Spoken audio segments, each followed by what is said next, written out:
صحابہ کے دلوں میں عقیدت بھی تھی، یہ نہیں کہ صرف دنیاوی لحاظ سے بڑے تھے، یعنی ایک پیر شیخ کی حیثیت تھی، پھر بھی نہیں بلایا، پیر شیخ کو نہیں بلایا۔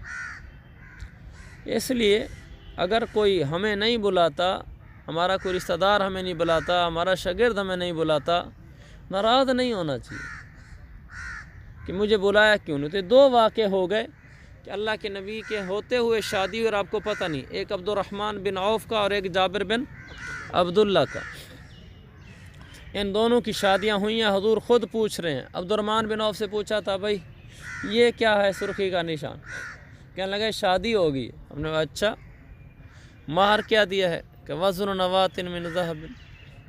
اور یہاں جابر سے پوچھا شادی کر لی؟ کہا جی ہاں۔ کس سے؟ کنواری سے یا سیبہ سے؟ انہوں نے بتا دیا۔ تو آپ نے کنواری کا مشورہ دیا، تو انہوں نے کہا اس وجہ سے میں نے سیبہ سے کی ہے، تو آپ نے کہا ٹھیک کیا۔ تو اس لیے ان باتوں پہ ناراض نہیں ہونا چاہیے۔ آگے چلو بھائی، یہ جو آپ نے فرمایا نا کہ تو کنواری سے کرتا، وہ تجھ سے کھیلتی تو اس سے کھیلتا، اس سے میاں بیوی میں محبت تام ہوتی ہے کنواری لڑکی کے ساتھ، اس لیے کہ اس زمانے کی کنواری لڑکیوں کا تذکرہ ہے۔ شریف زادیاں ہوتی تھیں، پہلی دفعہ جس شوہر کے پاس آتی تھیں وہی مرد انہوں نے دیکھا ہوتا تھا، مرد ہونے کی حیثیت سے، شوہر ہونے کی حیثیت سے، تو وہ اسی کے ساتھ ہی ان کا دل لگ جاتا، وہی مرد ان سے کھیلتا، وہی مرد ان کے ساتھ محبت کرتا، تو وہ اسی کو دل دے دیتی تھی۔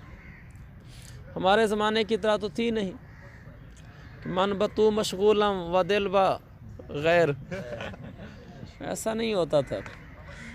ایک تو یہ فائدہ ہوتا تھا۔ آج بھی جو خاندانی لڑکیاں ہیں ان میں یہ ہے کہ وہ جب آپ کے پاس بیاہ، ہمارے ہاں ایسے ہی ہوتا ہے، اللہ کا شکر ہے، ہمارے یہاں سمراد ہمارے اس جنوبی پنجاب میں تقریباً سب میں ہمارے یہاں لڑکیاں اس پہ شوہر کی ہو کے رہ جاتی ہیں، خاص طور ہماری سرائکی بیلٹ میں تو یہ اللہ کے فضل سے بہت زیادہ ہے کہ وہ لڑکیاں بالکل شوہر کی ہو کے رہ جاتی ہیں، خوشی غمی میں بھی، دکھ درد میں بھی، آنے جانے میں بھی، کہیں تعلق توڑنے رکھنے میں بھی جو شوہر کہے گا۔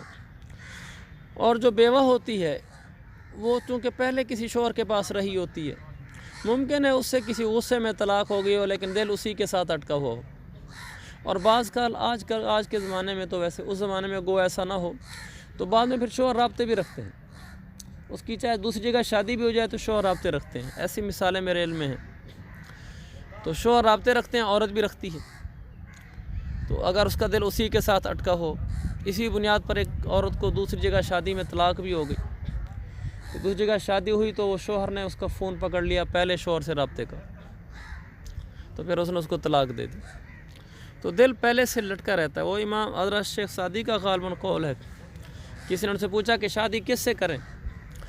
انہوں نے کہا کہ کنواری سے کرو گے تیرا کھائے گی تیرا گائے گی، اور اگر سیبہ سے کرو گی کھائے گی تیرا گائے گی اس کا، یاد اس کو رکھے گی، خرچہ تجھ سے لے گی۔ تو بعض دفعہ یہ ہوتا ہے کہ دل پچھلی کے ساتھ لٹکا رہتا ہے، پچھلے کے ساتھ، تو اس کی محبت پوری کامل نہیں ہوتی۔ حدیث نمبر 4053 حضرت جابر رضی اللہ عنہ بیان کرتے ہیں کہ میرے والد احد کے دن شہید ہو گئے تھے اور انہوں نے اپنے اوپر قرضہ چھوڑا تھا اور 6 بیٹیوں کو چھوڑا تھا۔ جب کھجور توڑنے کا وقت آیا تو وہ فرماتے ہیں کہ میں اللہ کے رسول صلی اللہ علیہ وسلم کی خدمت میں حاضر ہوا اور میں نے عرض کیا کہ یا رسول اللہ، آپ جانتے ہیں کہ میرے والد احد کے دن شہید ہو گئے تھے اور انہوں نے بہت سارا قرضہ چھوڑا تھا، اور میں یہ پسند کرتا ہوں کہ ان کے غرما آپ کو دیکھ لیں۔ غرما کا ترجمہ قرض خواہ۔ آپ علیہ السلام نے ان سے فرمایا کہ تم جاؤ اور ہر قسم کی کھجوروں کی علیحدہ علیحدہ ڈھیری لگاؤ۔ ہاں، ڈھیری بنانا۔ بعیدر کا ترجمہ کسرا لکھا ہے اجمع، ایک جگہ اکٹھا کرنا، ڈھیری لگانا، یہ بعثر کے وزن پر ہے۔ بعیدر، بعثر یبعثر، بعیدر یبعیدر۔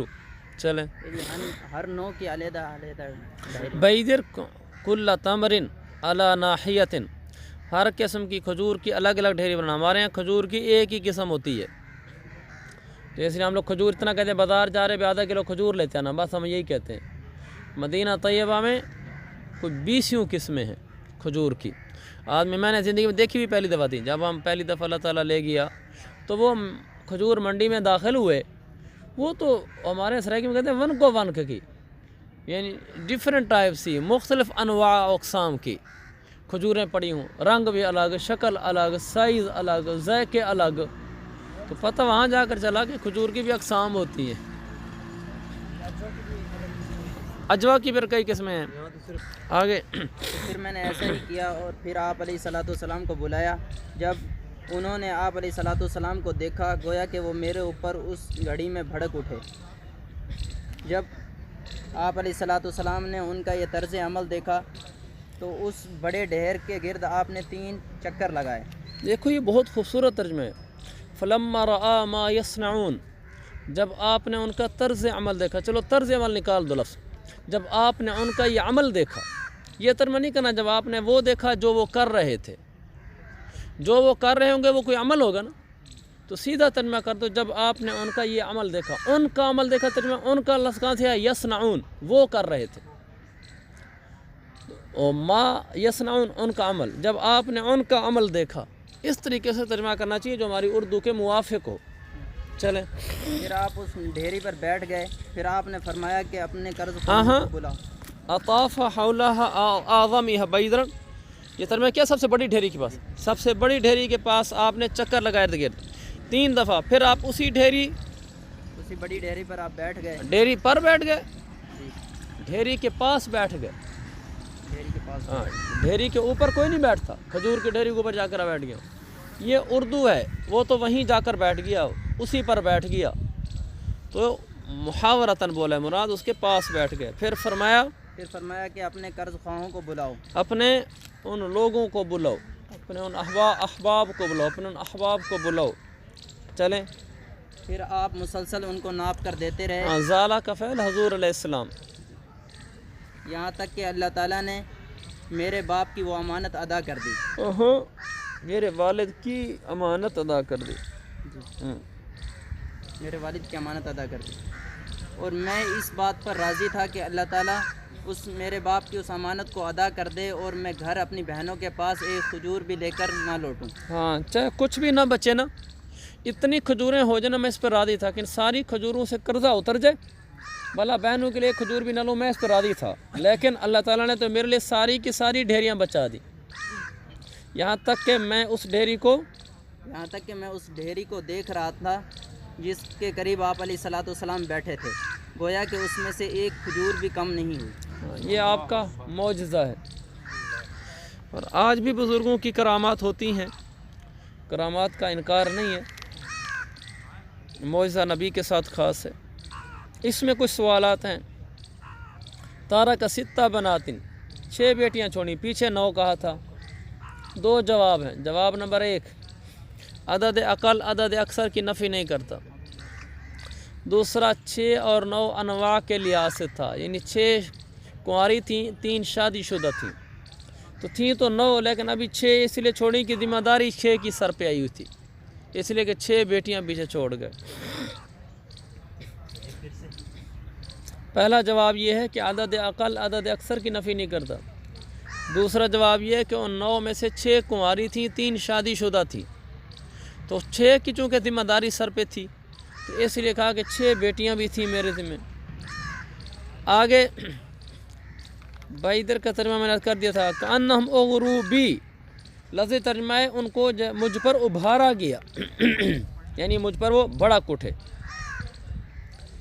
آگے چلیں، آگے بھی 40-54۔ حضرت سعد بن ابی وقاص رضی اللہ عنہ سے روایت ہے کہ وہ فرماتے ہیں کہ میں نے رسول اللہ صلی اللہ علیہ وسلم کو بدر کے دن دیکھا، احد کے دن دیکھا، اور آپ علیہ الصلوۃ والسلام کے ساتھ 2 آدمی تھے جو آپ کی طرف سے شدید لڑائی لڑ رہے تھے، اور ان دونوں پر سفید کپڑے تھے۔ میں نے ان دونوں کو نہ اس سے پہلے دیکھا نہ اس کے بعد دیکھا۔ ٹھیک، یہ 2 آدمی نیچے لکھا زادہ مسلم، کیا مطلب؟ امام مسلم نے اپنی صحیح مسلم میں یہ لفظ کا اضافہ کیا ہے، وَمَعَهُ رَجُلَانِ یعنی جبریل و میکائیل یقاتلان عنہ، یہ مطلب ہے۔ اچھا آگے، کا اشد القتال، کاف زیادہ ہے، یہ ہوگا یقاتلان اشد القتالی، یہ آگے اس کا مفعول مطلق بن جائے گا۔ اور ایک یہ بھی ہو سکتا ہے کاف تشبیہ کے لیے ہو، کا اشد قتال بنی آدم، جب کاف تشبیہ کا ہوگا تو القتال پر الف لام مضاف الیہ کی وزن میں ہوگا، یقاتلانی کا اشد قتال بنی آدم، جیسے بنی آدم میں سے جو لوگ سب سے زیادہ لڑتے ہیں تو اس لڑنے کی طرح لڑ رہے تھے، یہ بھی ٹھیک ہو سکتا ہے۔ ما رأیتہما، میں نے ان کو اس سے پہلے بھی نہیں دیکھا بعد میں بھی، کیونکہ وہ فرشتے تھے۔ آگے چلو بھائی۔ حضرت سعید بن مسیب رضی اللہ تعالیٰ عنہ بیان کرتے ہیں کہ میں نے سعد بن ابی وقاص رضی اللہ تعالیٰ عنہ کو یہ فرماتے ہوئے سنا، وہ فرما رہے تھے کہ نبی کریم صلی اللہ علیہ وسلم اپنے ترکش سے تیر نکال کر مجھے دے رہے تھے احد کے دن، اور فرما رہے تھے کہ یہ تیر چلاؤ، میرے والدین آپ پر فدا ہوں۔ یہ حدیث پہلے گزری ہے نا، میرا ترکش میرے آگے نکال دیا، میرے ماں باپ آپ پر فدا ہوں۔ چلیں، یہ ان کی ایک خاصیت تھی، اللہ تعالیٰ نے، اللہ کے نبی نے ان سے فرمایا۔ اس سے مراد یہ نہیں ہے کہ واقعی فدا ہو جائیں، قربان ہو جائیں، مراد آپ نے خوشی کا اظہار کیا کہ میں آپ پر راضی ہوں۔ آگے چلو۔ حضرت سعد رضی اللہ عنہ بیان کرتے ہیں کہ وہ فرماتے ہیں کہ اللہ کے نبی علیہ الصلوۃ والسلام نے میرے لیے اپنے والدین کو جمع کیا۔ ٹھیک ہے، آگے جمع کرنے کا مطلب وہی، ہاں چلیں۔ حضرت سعد بن ابی وقاص رضی اللہ عنہ سے روایت ہے، وہ فرماتے ہیں کہ اللہ کے رسول صلی اللہ علیہ وسلم نے احد کے دن اپنے والدین کو میرے لیے جمع کیا، اور وہ اس سے چاہتے تھے کہ مراد لیتے تھے کہ آپ علیہ الصلوۃ والسلام نے فرمایا تھا فدا کا ابی و امی، چلیں اور وہ قتال کر رہے تھے۔ چلیں۔ ابن شداد رضی اللہ عنہ سے روایت ہے، وہ فرماتے ہیں کہ میں نے حضرت علی رضی اللہ عنہ کو یہ فرماتے ہوئے سنا، وہ فرماتے تھے کہ میں نے اللہ کے رسول صلی اللہ علیہ وسلم کو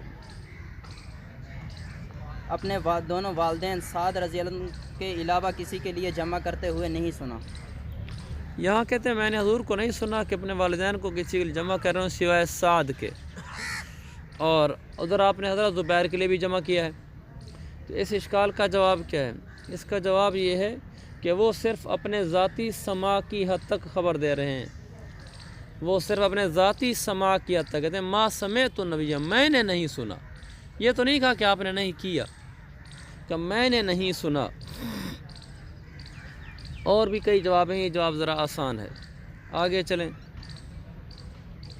حضرت علی رضی اللہ عنہ بیان کرتے ہیں کہ میں نے اللہ کے نبی علیہ الصلوۃ والسلام کو اپنے والدین سعد بن مالک رضی اللہ عنہ کے علاوہ کسی کے لیے جمع کرتے ہوئے نہیں دیکھا، اور میں نے آپ کو یہ فرماتے ہوئے احد کے دن سنا کہ اے سعد ارمی فدا کا ابی و امی۔